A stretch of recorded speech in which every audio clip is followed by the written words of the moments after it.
Hello, hello, salut la famille, j'espère que vous allez bien.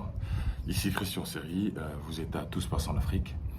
Et donc, clap de fin pour la Coupe du Monde qui s'est achevée ce dimanche dernier par la victoire de l'Espagne sur l'Argentine. C'était un tournoi passionnant. Pendant ces un mois et demi pratiquement, je veux dire que j'ai beaucoup voyagé, c'est pourquoi je n'étais pas certainement très actif sur cette chaîne, sur ma chaîne YouTube. Comme je disais que j'ai beaucoup voyagé, j'étais à Philadelphie pour le match de la Côte d'Ivoire, j'étais à Houston, j'ai été à Dallas 2 fois pour le match de la Côte d'Ivoire contre la Norvège, contre la France contre l'Espagne. Donc vraiment, j'ai beaucoup voyagé, j'étais à San Francisco et c'est même là-bas que je me suis acheté les petits souvenirs de San Francisco des Warriors. Et donc cette Coupe du Monde a été une Coupe du Monde vraiment, ça c'est mon point de vue, hein, du côté bilan, c'est vraiment une Coupe du Monde de business, une Coupe du Monde de l'argent. Ah oui, c'était que ça, parce que la plupart des stades qui ont été choisis pour abriter les matchs de la Coupe du Monde, c'est les plus gros stades des États-Unis. Que ce soit à Dallas, le AT&T Stadium, que ce soit à Philadelphie, que ce soit le MetLife à New York, à San Francisco, à Atlanta, c'était des stades qui pouvaient prendre minimum 90 000 ou 100 000 spectateurs. Et les billets, c'était vraiment le parcours du combattant. Moi, personnellement, c'était une grâce que j'ai eue pour avoir ces billets-là et voilà.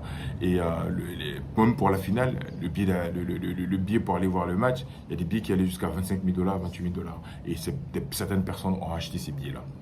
Et pour revenir vraiment sur cette Coupe du Monde qui est assez inédite parce que on avait 48 pays, ce qui fait qu'il y avait eu plus de matchs. Habituellement, je crois que c'était 7 matchs pour remporter la Coupe du Monde.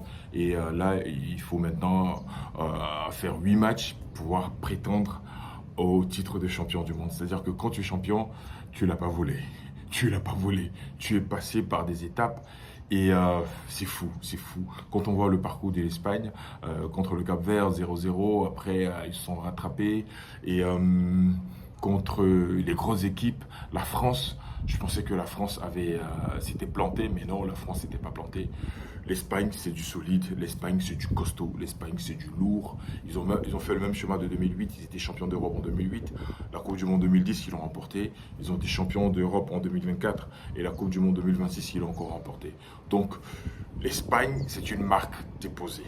L'Espagne, maintenant, a 2 titres comme la France, 2 titres de Coupe du Monde. Il faut vraiment compter avec l'Espagne. Il faut vraiment compter avec le Barcelone parce que littéralement, c'est à peu près le même jeu que l'équipe d'Espagne copie. Et ceux qui ont gagné la Coupe du Monde 2010, la plupart, 80% étaient de Barcelone. Et il faut dire chapeau au football espagnol. Il faut regarder même dans le monde entier, la plupart des grands clubs qui gagnent des titres sont dirigés par des coachs espagnols. Il y a Pep Guardiola, tu as Luis Enrique au Paris Saint-Germain qui gagne 2 Ligues des Champions d'affilée. Donc il faut respecter l'Espagne. L'Espagne est une marque déposée en matière de football, comme également la France. Donc comme je disais, c'était une Coupe du Monde assez politisée parce que c'était du jamais vu qu'un président, l'affaire Balagoun, qu'un président appelle le président de la FIFA pour annuler un carton rouge. C'était quelque chose d'impensable. Donc c'est encore une fois une porte ouverte. Voilà, beaucoup de politique. L'arbitre somalien qui a été repoussé et recalé aux frontières américaines. La FIFA pouvait dire, bon voilà, comme tu as été recalé aux États-Unis, on peut te programmer sur les matchs de l'Espagne, du Mexique, pardon, ou du Canada. Ça n'a pas été fait. Donc il y a une vraie influence. Vous savez bien d'où ça vient cette influence. Et donc je trouve ça dommage que la FIFA qui dise non, pas de racisme, pas de corruption, mais à la fin de la journée, c'est les plus forts et les plus gros qui dictent leurs lois. Et le bilan que je voulais faire également pour les équipes africaines, avant on avait 3 équipes, 4 équipes, on nous a rajouté et maintenant nous sommes pratiquement à 10 équipes. Et donc dans les 10 équipes, on a vu pratiquement 9 équipes sont passées au tour suivant sauf la Tunisie qui était le mauvais élève. Et ça prouve encore que on a quelque chose à revendre en Afrique. On a quelque chose à donner au monde entier. L'Afrique est le berceau du talent et des talents bruts. C'est vrai que nos dirigeants dans certains pays ne sont pas structurés, ne mettent pas des systèmes en place pour pouvoir faire développer le football africain et pouvoir même faire développer, j'allais dire, les championnats nationaux. Par exemple, en Côte d'Ivoire, où le championnat national n'est plus ce qu'il était, dans les années 90, 88, 89, on avait la SEC, on avait l'Africa, c'était vraiment d'autres pays africains, certains ressortissants venaient jouer en Côte d'Ivoire. On avait les Rachidi Yekini, les Thompson Elia, les Ben Iroya, les grands joueurs même du Ghana, du Nigeria, du Cameroun venaient en Côte d'Ivoire. Et le Sénégal également. Donc il y a tout ça, cette politique de formation qu'on doit mettre en place au niveau de l'Afrique. On a eu l'académie Mimou Sifcom avec Jamaguiou au Mali, au Sénégal, que les équipes africaines, les pays africains continuent dans la formation, parce que c'est très important. La formation, détecter les talents et former les talents. À l'image de ce qu'on voit en France, on a en France, à Fontainebleau. À Fontainebleau, c'est le QG de l'équipe nationale de France, de toutes les équipes nationales même de France. On peut en faire de même en Côte d'Ivoire. On peut prendre des sites comme Anyama ou, je sais pas moi, Benjerville, ou des endroits à Diaké, où les éléphants de Côte d'Ivoire auront leur camp, où on appelle le camp des éléphants de Côte d'Ivoire. Pareil pour le Sénégal, où on peut construire des installations avec tout ce qu'il y a pour que le football africain se développe. À l'image, au Maroc, vous avez vu les Marocains à la Coupe du Monde prochaine, ce sera au Maroc, en Espagne et au Portugal, mais les Marocains sont pratiquement prêts. Ils ont injecté pratiquement 18 milliards dans la prochaine Coupe du Monde et ils sont prêts. Donc on peut en faire de même, ça dépend de la volonté politique, de ce qu'on veut voir dans nos pays et comme résultat. Et donc, comme je disais, l'Afrique a eu beaucoup de choses à montrer. La grosse surprise, c'était le Cap-Vert, qui était sa première fois de participer à une Coupe du Monde. Et on a vu que le Cap-Vert n'a pas volé sa qualification parce qu'elle a éliminé le Cameroun pour être là à cette Coupe du Monde. Donc, il ne faut plus qu'on les sous-estime. Et ce qui me fait plaisir dans cette équipe du Cap-Vert, le Cap-Vert vient de créer une nouvelle race de joueurs capverdiens. Oh oui, je recommence. Le Cap-Vert vient de créer une nouvelle race de joueurs capverdiens. C'est très important ce que je suis en train de dire, parce que c'est parce qu'il y a eu des Roger Mila qui a eu des Eto'o. C'est parce qu'il y a eu beaucoup d'Aboulaye Traoré, des Youssouf Falik Fofana de Côte d'Ivoire, qui a eu des Drogba. Donc voilà, c'est parce qu'il y a eu dans cette Coupe du Monde des Vozina, le gardien, que cela va susciter au Cap-Vert une nouvelle génération. Des jeunes Cap-Verdiens vont voir ça, ils vont dire, tiens, je veux être comme Vozina, je veux être comme celui qui a marqué le but contre l'Argentine. Donc ça va susciter des vocations. Beaucoup de grands joueurs, tu vas prendre Drogba ou Rio Ferdinand, ils vont te dire, j'ai aimé le football à cause de Diego Maradona. Et donc voilà ce que le Cap-Vert laisse dans la mémoire collective. Et pour rappeler encore, pour dire que tant qu'il y a la vie, il y a espoir.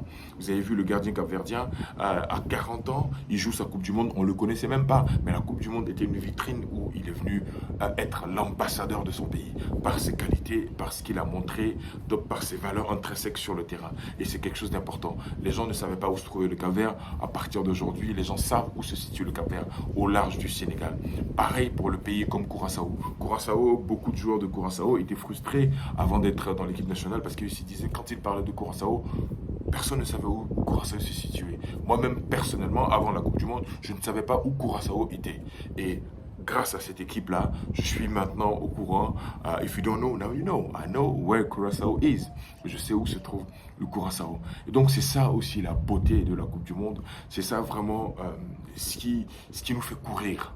Et pour la prochaine Coupe du Monde qui sera en Afrique, au Maroc, au Portugal et en Espagne, j'espère qu'au niveau de la billetterie, nos fédérations africaines feront mieux pour qu'il y ait des accès au stade pour nos ressortissants. Parce que beaucoup de pays africains, on va dire les vilains pays entre guillemets, parce que c'est les Américains qui décident qui est beau, qui n'est pas beau, qui rentre, qui ne rentre pas, parce que c'était aussi une première. L'Amérique qui décide d'accueillir la Coupe du Monde et certains ressortissants, certains pays n'ont pas accès à l'Amérique pour venir soutenir leur équipe. J'espère que dans les prochaines Coupes du Monde, c'est des choses sur lesquelles la CAF doit travailler pour que certains pays ne soient pas lésés. Il n'y a pas eu de supporters. Regardez le match de la Côte d'Ivoire contre l'Équateur. Il y avait 68 000 spectateurs dans le stade, parce que j'y étais. Pratiquement, les Ivoiriens, on pourrait compter même pas 1000. Tout le reste, c'était des maillots jaunes de l'Équateur. Donc c'est une réalité. C'est une réalité. Donc je reviens maintenant à l'Argentine, parce que tout le monde est en train de cracher un peu sur l'Argentine. Moi, j'ai été toujours admiratif de l'Argentine, mais quand je suis rentré un peu dans l'histoire, après c'est mon point de vue, et les Argentins ne m'emballent pas du tout. Messi, c'est le GOAT, c'est vraiment le talent et tout ça, mais la mentalité, après le match, ce qu'ils ont montré comme comportement, des bagarres et tout ça contre les joueurs espagnols, je trouvais ça un peu lamentable. Quand tu perds, tu perds. Quand tu gagnes, il faut être fair play. C'est très important. Et ça, j'espère que la FIFA va prendre des mesures contre l'Argentine parce que ce n'est pas des comportements qu'on doit avoir. Quand tu perds, tu pars dignement. Tu as perdu, tu rentres. Les Espagnols ont gagné. Et là encore, ça nous montre une passation de flambeau. Et le fait marquant à retenir dans cette Coupe du Monde, c'est que là, on tourne une grande page. Une grande page se tourne.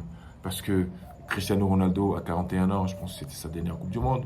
Messi a 39 ans, à moins qu'il vienne jouer à 43 ans, je ne pense pas. C'est aussi sa dernière Coupe du Monde. Donc il y a pratiquement une vague de joueurs qui tournent la page du football. Et une nouvelle génération arrive, comme celle de Lamine Yamal. Lamine Yamal qui est l'espoir du football mondial parce qu'il a beaucoup à montrer, beaucoup à faire valoir à 19 ans. Il a été champion d'Europe à 16 ans, pratiquement 16 ans, 17 ans. Et à 19 ans, il est champion du monde. Et donc voilà, c'est une étoile spéciale. Quand Dieu bénit, il bénit. Donc voilà, sa mère, quand elle quittait la Guinée équatoriale pour venir immigrer en Espagne, même son père, quand il venait du Maroc, il ne savait pas qu'ils allaient mettre au monde cet enfant que Dieu a choisi et à qui il a donné un talent exceptionnel pour éblouir encore. Et ça montre encore que par ton talent, tu peux être reçu par le roi. Oh, par ton talent, tu peux manger à la table des rois. C'est le cas de Lamine Yamal que le roi d'Espagne a salué et a pris dans ses bras. Il lui ouvre les portes. Vous voyez comment le talent fait des choses extraordinaires. Encore une fois, félicitations à l'Espagne. Franchement, c'est du costaud. J'étais au match de la France. À 2-0, je pensais que la France allait revenir, mais tout était vraiment verrouillé. C'est pas que les Français ne voulaient pas, mais ils ne pouvaient pas. C'était trop fort au niveau de l'Espagne. Félicitations à l'Espagne. Et puis, encore une fois, j'aimerais saluer encore le parcours des éléphants de Côte d'Ivoire, parce qu'à la fin de la journée, je suis ivoirien, donc je dois féliciter les Ivoiriens, mais je pense qu'on peut faire encore mieux. Et le niveau de la Coupe du Monde qu'on a vu là, c'est pas de la rigolade. C'est pas de la rigolade. C'est vrai qu'on a été un peu dur envers certains entraîneurs, certaines équipes africaines. On disait que peut-être il y avait de la malédiction des 20 dernières minutes. L'Angleterre aussi l'a aussi vécu avec l'Espagne. Ils ont perdu en 6 minutes, ils ont pris 2 buts. Donc voilà, peut-être que c'est de travailler une certaine mentalité. Et puis vraiment, c'est du haut niveau. Ce haut niveau, ça ne pardonne pas. C'est du haut niveau. Et je ne pense pas que la Côte d'Ivoire aurait pu remporter. Ça aurait pu arriver, mais les obstacles qu'il fallait passer, c'était vraiment beaucoup. Ah oui, il faut se préparer. 2030, mon souhait que cette coupe-là reste en Afrique et pour le bonheur des Africains. Donc voilà, je ne sais pas ce que tu en penses. En tout cas, moi, c'est le bilan que je peux faire de cette Coupe du Monde.